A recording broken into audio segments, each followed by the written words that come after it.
In the summer of 1900, on the left bank of the Seine in Paris, a new railway terminal opens its doors under a vault of steel and glass. The Gare d'Orsay has been built in astonishing haste for the Exposition Universelle. Its platforms electrified, its tracks humming quietly instead of smoking. Official guides describe it as a modern gateway to the exhibition and to the southwest of France. In a surviving photograph from that year, the station looks less like infrastructure and more like a palace. Barrel vault stretching 138 meters, high glass arch filtering pale river light, a forest of iron ribs receding into haze. The caption calls it simply a new terminal for the Paris-Orléans Railway. No mention of the fact that, beneath the ornament, it is one of the first electrified urban terminals of its kind, its equipment modelled on experimental systems overseas, a machine wearing the mask of a 19th century palace. Decades later, when the station has closed and stands half empty, plans are drawn up for its demolition. Some reports describe it as obsolete, too small for longer trains, an industrial shell cluttering a valuable riverfront. Eventually, it will become the Musée d'Orsay, its platforms replaced by galleries, its iron skeleton carrying a different kind of traffic. In the archive, the early documents speak of temporary structures, exhibition pavilions, provisional halls. A world of iron and glass meant to come down once the fairs are over. Yet the stations endure, and the most advanced engineering hides behind the most traditional facades. History remembers progress, but forgets what it replaced. For some researchers drawn to alternative historical theories, these contradictions feel less like coincidence and more like fragments of a larger erased design tradition. When the light flickers on old glass, the hall still sounds like a resonator waiting to be tuned. In May of 1889, on the Champ de Mars in Paris, visitors enter the Galerie des Machines, a colossal iron and glass pavilion built for the Exposition Universelle. The official guidebooks present it as a temporary exhibition hall, an industrial cathedral to celebrate French engineering. Its arch, spanning over 100 meters without interior supports, is among the largest single spans yet constructed. Cast iron arches curve overhead. A glass roof stretches along the field, the interior flooded with diffuse light. Contemporary accounts note that some visitors felt uneasy beneath the vast, unsupported vault, as if the air itself were carrying too much weight. Inside, engines and turbines run at demonstration speed, their rhythmic vibration travelling through the floor and up the iron columns. A continuous mechanical hum beneath the chatter of the crowd. Engineering journals describe its structure in precise numbers: span, height, tonnage. There is no hint that it will influence the design of later train sheds, no suggestion that its acoustic behaviour might be studied beyond comfort and noise. The records are consistent. Completed in 1889, reused in 1900, demolished in 1910 to clear the view toward old monuments. Yet models of the gallery still sit today in museums, including the Musée d'Orsay, a reminder that this temporary iron vault outlived its own blueprints in memory. Some researchers pursuing alternative historical theories see the gallery as a prototype, an experimental resonance shell whose proportions reappear, slightly altered, in the grand train halls of the 1890s. In their view, the steady hum of machines under that arch was not just noise, but a first attempt to retune the sound of the industrial city. The empty hall at dusk, engines silent, dust in the last horizontal light, the echo of a single footstep under an iron sky that will soon be erased. On the 28th of October 1877 in Budapest, the Nyugati railway station opens to passengers. It is one of 3 great terminals for the Hungarian capital, built by the Eiffel Company, with an iron and glass facade that openly displays its metal frame. A rarity for its time, an iron skeleton encloses a vast interior. Roof plates ring softly when rain falls. At platform level, travellers see a long, narrow nave of iron columns and trusses, the glass above them milky with soot and condensation. Contemporary descriptions praise the station as one of Europe's most modern, its structure state-of-the-art.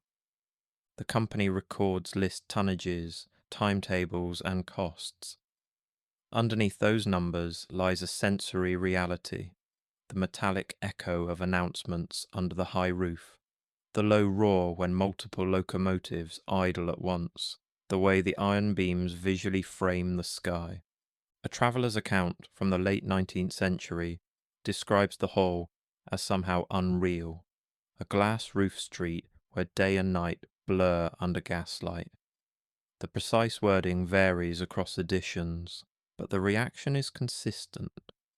Nyugati feels less like a mere terminal and more like an urban interior, a covered city gate. Modern visitors walking through Nyugati can still see the Eiffel Company's iron details and still hear the characteristic echo when trains depart. Researchers drawn to alternative historical interpretations point to its proportions, the ratio between height, width, and length, are suspiciously aligned with other grand halls of the period, as if they were drawn from a shared older template for resonant enclosures. A winter morning, steam hanging in the hall, early electric lamps flickering against glass, a distant bell striking the hour, its tones swallowed and returned by the iron vault. The records name the engineers, the company, the date, but they do not explain why these proportions would recur across continents. On the 11th of June 1890, Lisbon's Rossio railway station opens to the public. Facing Rossio Square with its richly carved neo-Manueline facade, the station hides its platforms behind a pair of intertwined horseshoe portals. Trains reach it through a 2.6-kilometre tunnel excavated under the city, an engineering work hailed at the time as one of the country's major achievements. The artifact here is the contrast. Outside, a romantic stone frontage with clocks and statues. Inside, a cast-iron train shed covering the platforms. The environmental detail is clear. Cool air in the tunnel even in summer. A change in the sound as trains leave open lines and enter rock, then emerge into the echoing hall beneath iron vaults. Official histories describe Rossio as a central terminus linking Lisbon to Sintra and via connections to the broader network. The tunnel is praised in engineering reports for its length, gradient, and rapid construction. Travellers note the station's facade, built between 1886 and 1887, and its richly decorated portals. Inside, the iron structure is more restrained, a regular grid of columns and trusses designed to carry the roof and diffuse daylight. A later architectural survey comments on the innovation of combining such a modern iron vault with a facade evoking Portugal's 16th century maritime past. Today, commuters still move under that same cast iron cover, though the hall now contains cafes, hostels, and modern signage. Researchers interested in alternative urban theories are drawn to the station's role as a terminus at the heart of a radiating line, tracks emerging from a tunnel fanning under an iron vault, then spilling out into a square whose pavement patterns seem to undulate like waves. The chapter closes on the distinct sound of a train entering Rossio from the tunnel, a rising metallic roar that suddenly expands into echo as it bursts into the hall, then dissipates into the murmur of the square outside. On the 11th of August 1905, Antwerp inaugurates a new central station, replacing an earlier wooden terminus, designed by architect Louis de la Sensory, with an iron and glass train hall engineered by Clément van Bogert. Antwerpen Centraal is immediately recognized as something more than a piece of transport infrastructure. Its colossal dome and stone-clad facade earn it the nickname Railway Cathedral. A massive stone headhouse with its Pantheon-inspired dome. Behind it, a 185-metre-long iron and glass hall rising high above the platforms. Filtered daylight falls in long bands across the platforms. The glass roof diffuses sound so that individual voices merge into a soft crowd, murmur under a deeper mechanical drone. The height was, in part, a practical response, a volume large enough to allow steam from locomotives to disperse. Officially, Antwerpen Centraal is a terminus built to express the city's status as a major port and to handle rising traffic on multiple lines. Railway company documents record construction between 1895 and 1905, cost figures, and the creation of a new urban square in front of the station. Inside, travellers climb grand staircases in a hall lined with marble and stone, their footsteps turning into a diffuse echo beneath the dome. In the 20th century, the station will survive war damage, including rocket impacts that warp its iron roof, and later threats of demolition before being restored and expanded for high-speed trains. The present-day commuter descends through multiple levels under that original vault, surrounded by new tunnels and platforms. Researchers pursuing alternative historical frameworks focus on the dome and the train hall as paired resonant volumes, a stone hemisphere in front, a glass and iron barrel behind, reading them as a deliberate coupling of different acoustic spaces whose proportions recur, with variations in other cities.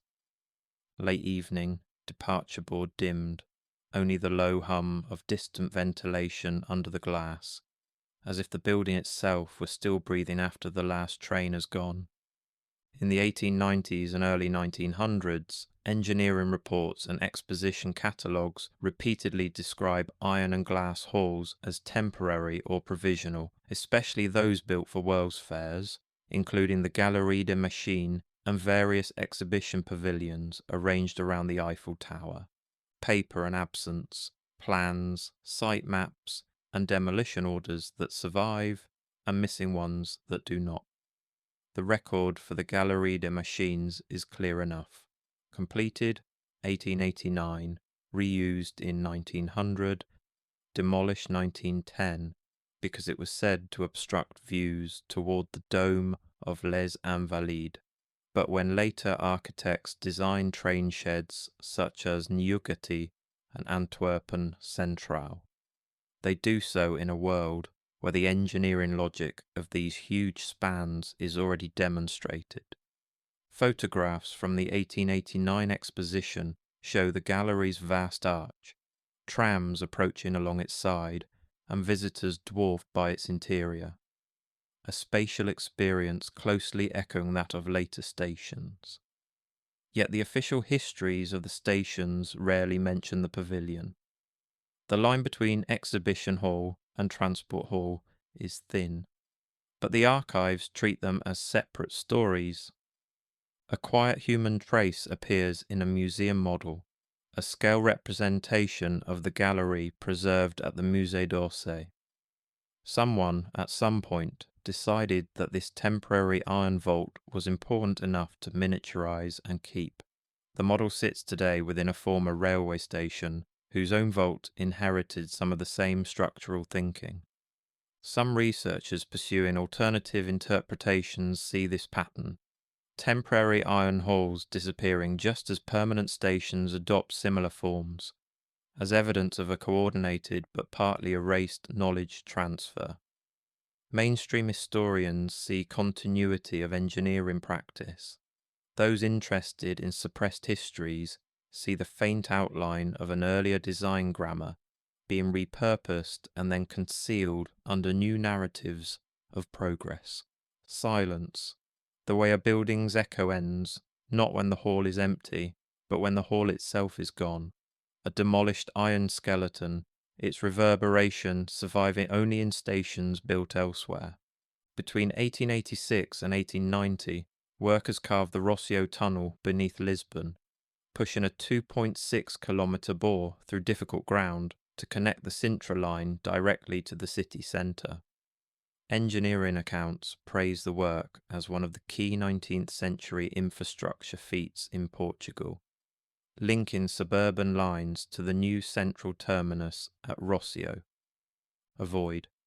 The tunnel itself, lined with brick and rock, its profile defined by need and geology. Inside, the acoustic environment is stark, the focused roar of steam locomotives, wheel flanges screeching on curves, sound compressing and then exploding outward when trains emerge into the open platforms under the iron hall. Even today, riders on the Sintra line feel the subtle change in air and noise as the route passes from open cut into tunnel and then into Rossio's vault. Officially, the tunnel is a pragmatic solution, a way to bring trains to the heart of the city. Railway chronologies note test trains passing through in early 1889 and the station's inauguration in June 1890. There is no suggestion of anything beyond transport and urban convenience, yet the combination is peculiar, a deeply buried approach feeding directly into a compact, iron-roofed hall beneath a highly symbolic facade, all opening onto a square whose pavement pattern, black and white, wave motifs, visually amplifies the idea of oscillation. Contemporary travel writers remark on the sensation of surfacing at Rossio, as if the city itself were a vessel. Researchers drawn to alternative urban theories read this as an urban resonator, a tube carrying rhythmic mechanical vibrations toward a chamber where iron, stone, and patterned ground meet. They do not claim secret machines hidden under the platforms, but they suggest that if an older civilization had once used sound and geometry in its infrastructure, a structure like Rossio, tunnel, vault, square is exactly where its memory would linger. A morning commuter train breaking into Rossio, the sudden echo of its horn under the vault, the fading resonance as footsteps scatter into the sunlit square above. In the final years of the Second World War, Antwerp and Centrale suffers near misses and impacts from German rockets. Historical accounts from the Belgian National Railway note that the iron and glass train hall sustained significant damage, with parts of its structure warped, though the building remained standing. Distortion, a visible wave in the hall's roof that later observers attribute to war damage. Mid-20th century photographs show patched glass and altered framing members, but the precise engineering reports on these repairs are harder to access.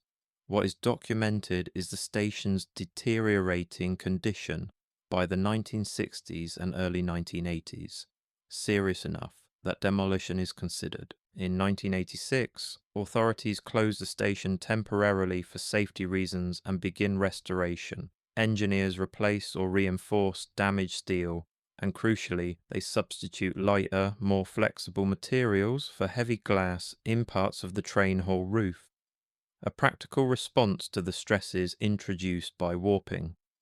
The change alters both light and sound. The hall's echo softens slightly, high-frequency reflections damped by the newer material. Human traces surface in preservation decisions, petitions, expert reports, and public sentiment arguing against demolition and for restoration. Official recognition comes in later decades, when the station receives heritage acknowledgement for its renewal, confirming that its iron and glass hall is not merely functional, but cultural. Some researchers pursuing alternative frameworks see the warping of the roof as symbolic, an imposed interruption in a resonant device, a kink in the field of the hall. They note that the solution, replacing broken glass with more elastic plastic, preserves the overall form while subtly changing the way sound and heat move through the space, as if tuning an instrument with different strings. The slight, almost imperceptible change in echo before and after restoration, a detail only apparent to those who remember the hall across decades. A present-day train arriving beneath a roof that no longer matches its original blueprints, yet still carries the same deep, delayed reverberation. Structures built as symbols of progress accumulate distortions, repairs, and missing documents. Their echoes carry both what was intended and what history has done to them. By the 28th of May 1900, when Gare d'Orsay opens to passengers, its function is clear: an electrified terminal for the Paris-Orléans Railway, bringing visitors to the 1900 Exposition Universelle. Unlike older steam terminals, Orsay's platforms handle electric trains, drawing power through systems developed with international input from companies experimenting with heavy traction. The interface between old and new. A Beaux-Arts stone structure along the Seine, with sculptures and clocks, covering a steel train shed where electric locomotives glide in relative quiet. Contemporary descriptions highlight the station's modern technology: electric baggage lifts, early escalators, wrapped in architecture that could easily be mistaken for a palace or hotel. Acoustically, the hall behaves differently from steam stations. Without the explosive chuff of exhaust, the dominant sound is the rolling hum of motors and wheels, a steady mid-frequency presence under the arch. The delay between sound and echo is measurable. In principle, it could be modelled as a resonant cavity with specific modes. Mainstream accounts emphasise efficiency and elegance. Orsay's design becomes an inspiration for later terminals, including major stations abroad. The technical literature treats the station as a benchmark in electrified urban rail. Researchers interested in alternative historical frameworks focus on the mismatch between appearance and function. They see a pattern: advanced electromagnetic infrastructure hidden inside buildings that visually resemble earlier civic monuments. In their reading, Orsay is less a one-off and more a node in a network of structures combining electric traction, large iron volumes, and symbolically charged facades. Today, the Musée d'Orsay occupies the same shell, its platforms replaced by galleries. Visitors walking through the central nave still experience the same light and echo designed for trains, even as they look at paintings instead of locomotives. From archival footage of electric trains sliding under the arch to contemporary images of visitors crossing the same floor, the hum of motors replaced by the soft murmur of museum air conditioning, another kind of continuous low drone. The shell remains, only its contents have changed. Returning to Budapest, Nyugati's Iron Hall as an acoustic and visual instrument, completed in 1877 with an iron and glass structure that exposes its metal skeleton, the station was one of the earliest large-scale works by the Eiffel Company. The hall's geometry, a long high volume with glass running nearly the full length of the roof. The iron trusses are spaced at regular intervals, forming a repeating rhythm of supports. Sound measurements made in such halls typically show strong longitudinal echoes as train noises reflect off the end walls and roof, returning with a delay that can make announcements difficult to understand. Official documentation casts these phenomena as problems to be mitigated, adding baffles, adjusting loudspeakers, altering materials. The station's ironwork is praised aesthetically and structurally, but not treated as a device in its own right. Human traces appear in the ornate waiting rooms and side corridors, where decorative details imply a level of care often reserved for civic monuments rather than mere transit nodes. Photographs from the late 19th and early 20th centuries show travellers pausing under chandeliers and moulded ceilings, a reminder that this was intended to be a place one experienced, not just passed through. Researchers pursuing alternative interpretations argue that such iron halls act as lenses for mechanical vibration. The regular spacing of beams and the continuous metal connections create pathways for low-frequency energy, whether from trains, nearby industry, or environmental phenomena. In this view, Nyugati is an early industrial echo of something older, a recast template whose original purpose may have combined transport, resonance, and symbolic orientation in ways that are no longer recorded. A present-day parallel appears in contemporary transit hubs and shopping centres that deliberately use grand atria and glazed roofs to manage light and sound.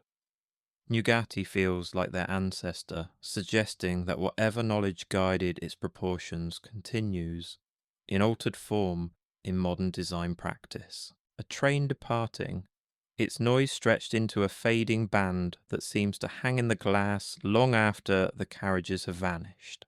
Lisbon's Rossio station and its surroundings as a composite artifact, facade, tunnel, hall, and square functioning together. Built in the late 1880s and opened in 1890, Rossio connects directly to one of Lisbon's most symbolically charged spaces, where pavement patterns and public monuments inscribe layered meanings.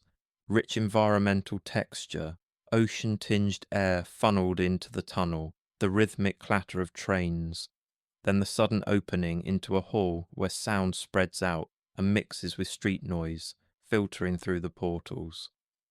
Outside, the famous black and white wave pavement of Rossio and nearby squares plays optical tricks on pedestrians, suggesting motion even when they stand still. Official urban histories discuss Rossio Square as a political and social centre, its paving as part of 19th century modernisation after earlier buildings were cleared, and the station as a late Romantic insertion tying the city to suburban and coastal rail. The connection between the station's iron vault, the tunnel, and the square's patterns is treated as aesthetic coincidence and functional necessity. Human traces are everywhere. Inscriptions on the facade, later photographs of the statue of King Sebastian that once stood between the portals, news reports of its accidental destruction in 2016 when a visitor climbed it for a photograph. These small incidents mark the station as a lived, mutable place. Researchers drawn to alternative urban theories see a larger pattern. They note that Rossio's train shed, with its iron vault, sits at one end of a major urban axis, connected underground to lines that reach into the hinterland, while at street level, the square's geometry organises crowds into flows and eddies. In their interpretation, such a configuration echoes a hypothetical older practice of designing cities as resonant fields, where tunnels, domes, and patterned surfaces work together to guide both movement and vibration. The interplay between mechanical rhythm and patterned ground.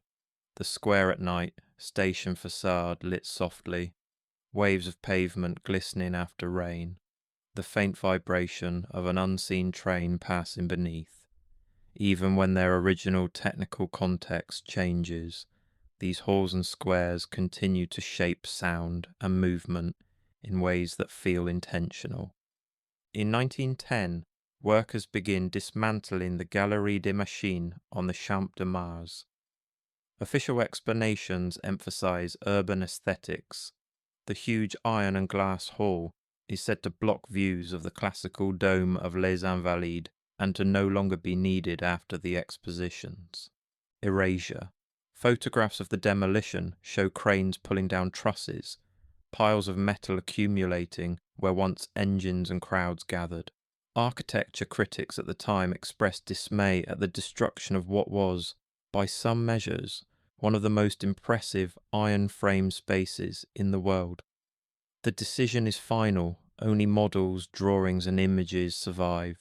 From an acoustic and spatial perspective, the disappearance of the gallery removes a key piece of physical evidence linking exhibition halls and later train sheds. No one can now stand inside and compare its echo to that of Nyugati or Antwerpen Central. The comparison must be reconstructed from drawings and scale models. Mainstream histories categorize this as a loss of an innovative but ultimately expendable structure, overshadowed by the Eiffel Tower and other surviving exposition landmarks. Some researchers pursuing alternative interpretations treat the demolition differently. They suggest that erasing such a large, visibly modern iron hall, one that may have encoded optimal proportions for long-span resonant enclosures, conveniently obscured a direct lineage to later infrastructures. Without the gallery, train sheds can be seen as purely functional railway responses, rather than as descendants of a broader experimental tradition. Static. The way photographs of the hall in use abruptly give way, in archives, to images of bare ground and open sky. That empty field, the Eiffel Tower still standing, the echo of the gallery's interior now existing only in written accounts and in the subjective acoustics of memory. The record states the what and the when. It does not explain why such a structure, praised in engineering journals, would be erased while smaller monuments endured. The iron is gone, the proportions remain, distributed across railway terminals in cities that never knew the original. From the mid-20th century onward, the grand stations of this story undergo cycles of neglect, closure, and renovation. In Lisbon, Rossio's importance as a main terminal decreases after other stations take over long-distance traffic. Between 2004 and 2008, the tunnel and station are closed for major renewal work. In Antwerp, decades of wear bring the station close to abandonment until restoration begins in the 1980s, and a major underground expansion is completed in 2007, turning the former terminus into a through station for high-speed routes.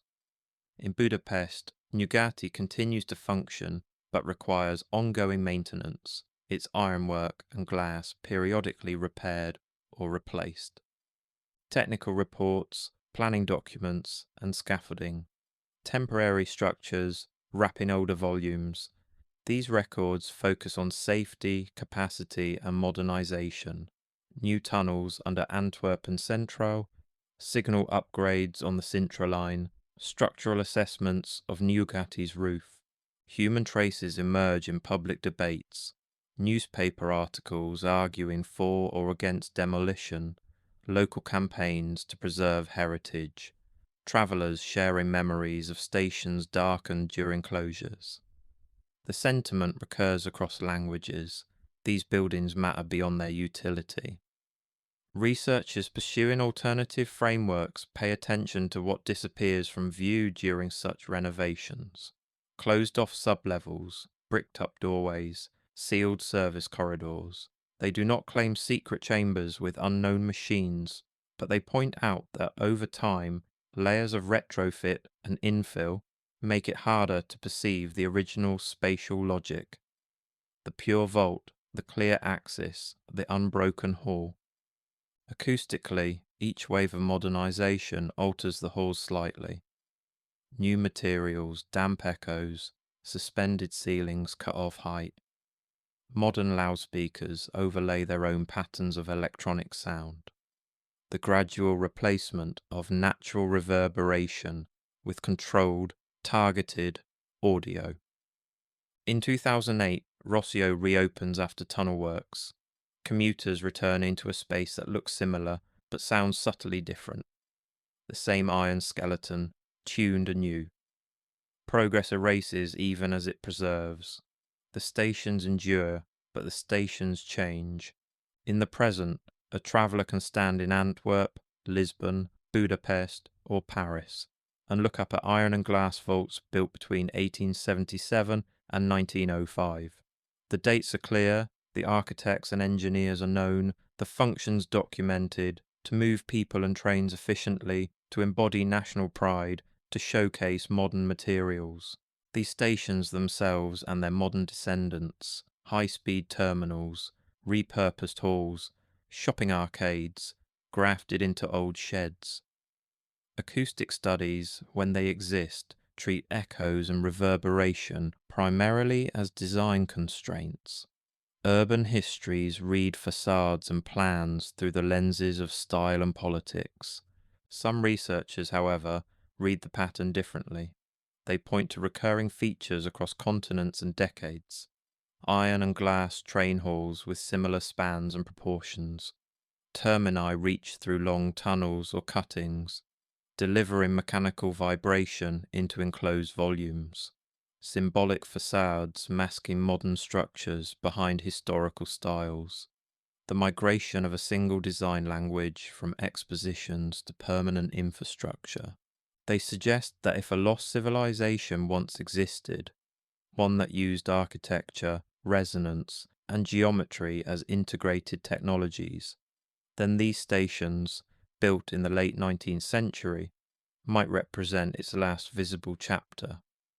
Fragments of a design system translated into the language of national railways and world's fairs. Not proof, but plausible echoes. Mainstream history offers a different continuity. Advances in iron and steel, the spread of railways, the influence of firms like the Eiffel Company, the global circulation of engineering ideas, and the powerful aesthetic of iron and glass modernity. Standing on a platform today, the traveller hears a familiar sequence, the distant rumble approaching through a tunnel or along viaducts, the sudden amplification under the vault, the delay of echo after the train has stopped.